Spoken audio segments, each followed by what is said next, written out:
के इस मौसम में मिठाइयों की मांग बढ़ गई है। खोया, छेना, मावा की मिठाइयां बाजारों में धड़ल्ले से बिक रही हैं और इसके अलावा सफेद रसगुल्ले, काले रसगुल्ले की जैसे बहार आ गई है। सवाल ये उठता है कि अच्छी अच्छी दुकानों पर बिकने वाले ये महंगी मिठाइयां क्या आपकी सेहत के लिए फायदेमंद हैं? ये जानने के लिए लाइफ टाइम्स की टीम सबसे पहले एक बहुत मशहूर मिठाई की दुकान पर पहुंची और हमने कैमरे के सामने ही दुकानदार से मिठाई खरीदी और दुकानदार से ही सील पैक भी करवाया। उसे जानना चाहा कि अगर इसका हम लैब टेस्ट करवाते हैं तो क्या ये गुलाब जामुन और छेना वाली मिठाई शुद्धता के पैमाने पर खरी उतरेगी।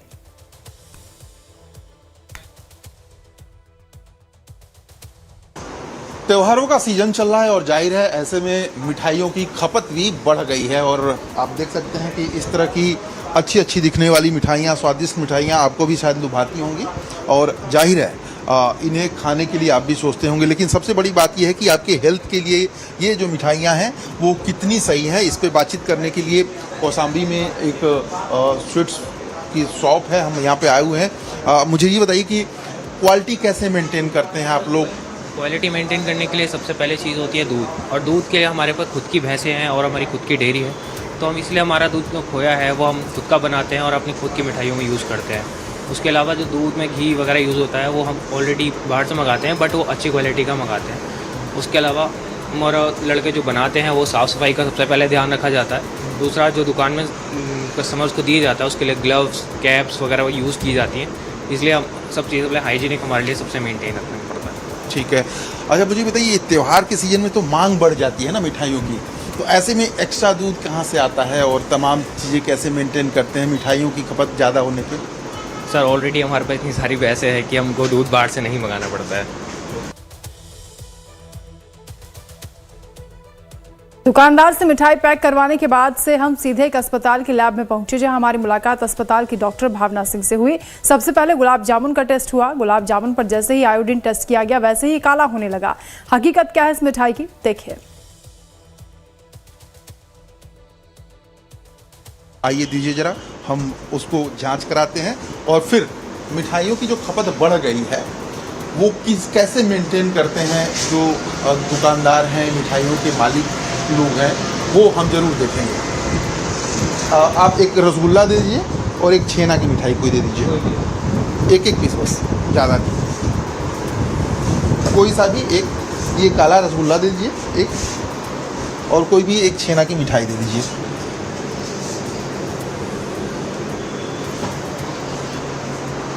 चलिए, कौसाम्बी का काफ़ी पॉपुलर ये शॉप है।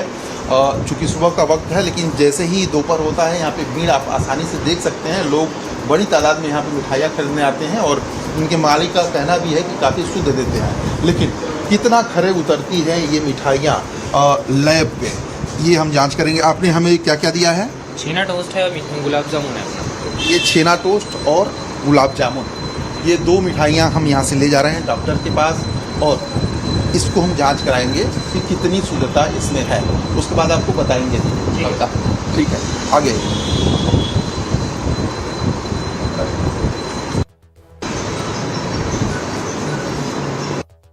और इसी तरह कर दीजिए।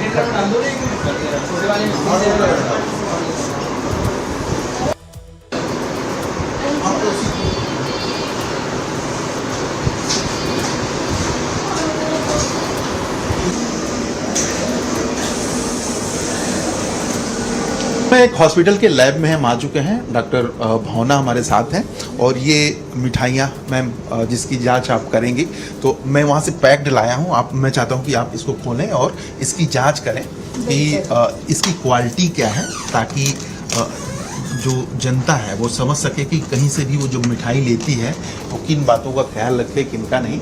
और जाहिर है देख सकते हैं काफ़ी मैं इसको जी पैकिंग में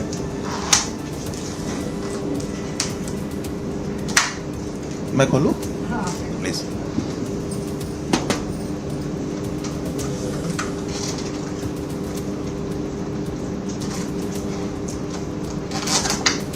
काटना पड़ेगा,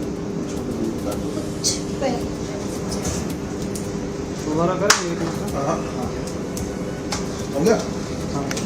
चलिए, एक मिनट। तो ये देख सकते हैं, ये दो मिठाइयाँ पहले गुलाब जामुन की हम टेस्टिंग करते हैं, क्योंकि गुलाब जामुन पे फोकस ज़्यादा होता है। तो मैम एक मिठाई आप खुद ही निकालें और हाफ चाहती हैं आप निकालना, कोई नहीं, हाफ निकालिए और ये आपने मिठाई रख दी।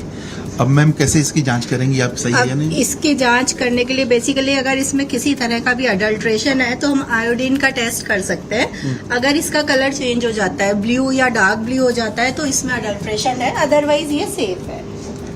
तो मैंने कुछ ड्रॉप्स ये आयोडीन की ली है और ये हम इस पर डालकर देखते हैं। और ये देखिए आप, अभी कितने सेकंड हुए हैं और ये कितना इसका कलर चेंज हो गया है। तो मैम ये पूछ रहा हूँ कि इतना ज़्यादा ब्लैक हो गया ये, मैं भी कर लूँ एक बार, आप बिल्कुल, कहते हो? करके देखिए। ये इसका सेकेंड पार्ट जो है ये हमने इस पे डाला, आयोडीन की कुछ ड्रॉप्स डालते ही इसका कलर इतना ज्यादा चेंज हो गया, ये ऑलमोस्ट ब्लैक हो गया है। तो इसमें पक्का से है कि ये अडल्ट्रेटेड है मिठाई। तो आप बाजार में जब भी मिठाइयाँ लेने जा रहे हैं तो आप टेस्ट तो नहीं कर सकते, लेकिन आप ये कर सकते हैं कि जो आपका रिलायबल है, पुराना जानकार है, आप उससे ही मिठाइयाँ खरीदें। या चीजें हमें मिल रही है मार्केट में काफी हद तक अडल्ट्रेटेड मिल रही हैं। और इसका ये लाइव एग्जाम्पल आप ये देखिए। तो इस तरह की मिठाई अगर आप कंज्यूम करेंगे तो डेफिनेट है आपकी सेहत को हर तरीके से नुकसान पहुंचेगा। शरीर के कौन कौन से पार्ट को ये नुकसान पहुंचाता है? अडल्ट्रेटेड मिठाइयाँ शरीर के हर भाग को नुकसान पहुंचाएंगी। चाहे अगर आप इंस्टेंट देखो तो vomiting, loose motion, food poisoning वाला हो सकता है। लॉन्ग टर्म में देखें तो आपकी किडनी को, आपके हार्ट को, आपके लिवर को हर तरीके से ये डैमेज कर सकते हैं। समझ सकते हैं आपकी ये काला महज चंद सेकंड में किस तरह से काला ये रसगुल्ला हो गया है, जिसको दावा करके दिया गया था कि बहुत प्योर है, बहुत शुद्ध है, और ये मिठाई आपके सामने देख सकते हैं। बहरहाल एक और मिठाई हम लेके आए हैं। मैम मैं चाहता हूँ आप खुद ही इसको तोड़ें और आप इसकी भी जांच करें। ये खोवा मावा की मिठाई है, छेना टोस्ट है ये, जो बहुत लोगों को पसंद आता है। इसको भी देख लेते हैं। इसमें तो ये मलाई ही लगी हुई है ऑलमोस्ट।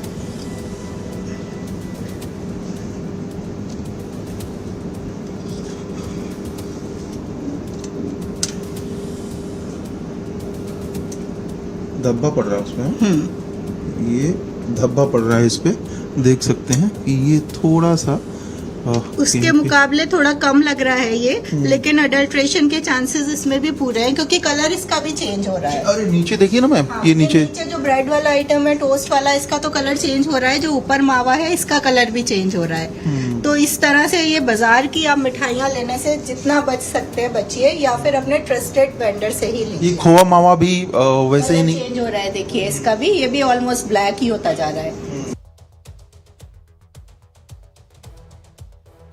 मिठाइयाँ पहले ही इम्तिहान में फेल हो गई। डॉक्टर भावना सिंह का ये कहना है कि आप थोड़े सचेत रहें। भारत में खाद्य मिलावट को रोकने के लिए मुख्य रूप से food safety and standard act 2006 यानी एफएसएस एक्ट लागू है, और यह एक्ट पुराने कानूनों जैसे कि prevention of food adulteration act 1954, PFA act को समाप्त करके एकीकृत ढांचा प्रदान करता है, और उसकी निगरानी food safety standard authority of India यानी एफएसएसएआई करती है, जो कि स्वास्थ्य और परिवार कल्याण मंत्रालय के अधीन एक वैधानिक संस्था है। यह खाद्य उत्पादों के निर्माण, भंडारण, वितरण, बिक्री और आयात को नियंत्रित करती है। इसके साथ ही वैज्ञानिक आधार पर मानक भी निर्धारित करती है। एफएसएसएआई से लाइसेंस या पंजीकरण करवाना अनिवार्य होता है, और यह खाद्य वस्तुओं की गुणवत्ता और मानक को तय करती है। इसमें अगर आप इन मानकों पर खरे नहीं उतरते हैं तो किस तरह की सजा का प्रावधान हो सकता है वो भी आपको बता देते हैं। मिलावटी भोजन बेचना या वितरित करने पर धारा 56 के तहत कार्रवाई होती है। अगर मिलावट स्वास्थ्य के लिए हानिकारक नहीं है तो अधिकतम 2 लाख रुपए तक का जुर्माना लगाया जा सकता है, और अगर हानिकारक है तो अधिकतम 10 लाख रुपए का जुर्माना का प्रावधान है। इसके अलावा असुरक्षित भोजन बेचने पर धारा 59 के तहत कार्रवाई होती है, और इस दौरान अगर किसी की मृत्यु हो जाती है तो न्यूनतम 7 वर्ष की जेल या फिर जीवन भर तक कारावास, और साथ में कम से कम 10 लाख रुपए का जुर्माना भी आपको देना पड़ सकता है। थोड़ी देर बाद ये आपके सामने एक मिठाई और ये रसगुल्ला दूसरी मिठाई, और इसकी क्वालिटी जो है वो आपके सामने है, जिसको दावा वादा करके दिया गया था कि महंगी दे रहे हैं लेकिन शुद्ध दे रहे हैं। कोई महंगाई पैमाना नहीं है शुद्धता का। इस बात को जांचने के लिए हम सीधे लैब में आए थे, और सारी सच्चाई अब आपके सामने है।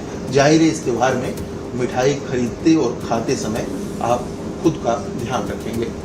कैमरामैन भरत राउत के साथ मैं प्रशांत त्रिपाठी, लाइव टाइम्स, कौशाम्बी।